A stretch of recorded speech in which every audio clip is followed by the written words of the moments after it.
U.S. President Barack Obama says President Karzai's re-election in Afghanistan represents a chance for a fresh start. I did emphasize to President Karzai that the American people and the international community as a whole want to continue to partner with him and his government in achieving prosperity and security in Afghanistan.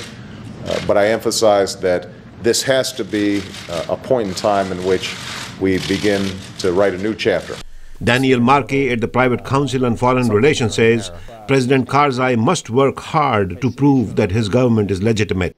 Legitimacy might be gained either through some fairly dramatic changes in the way that business is conducted by the new government in Kabul, and legitimacy can be gained by demonstrating effectiveness. Markey says Mr. Karzai should understand that Washington wants to work with him and wants him to be more effective. That he might be made to be more effective if he understood the incentives that he faces more effectively, if he understood just how important he is in this process and how Washington is willing to not walk away, but willing to genuinely threaten his position if he doesn't turn the page.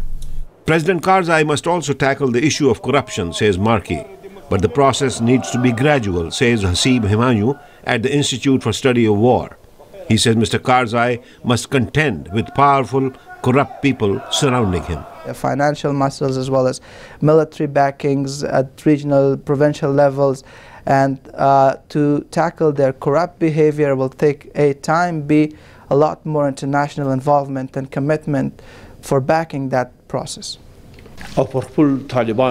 Himanyu criticizes President Karzai for using his election victory speech to invite the Taliban to join his government.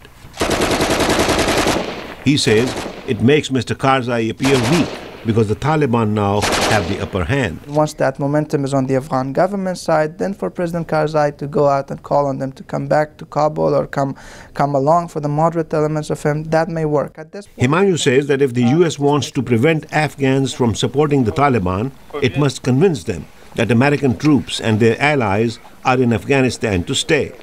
Hardin Lang at the Center for Strategic and International Studies agrees.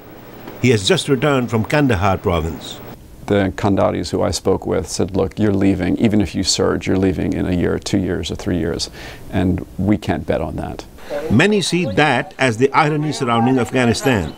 Afghans are afraid to shun the Taliban because they are unsure international forces will stay to protect them. And the international community hesitates to make a long-term commitment in Afghanistan without proof that they have won the trust of the Afghan people. Ravi, Khanna, VOA News, Washington.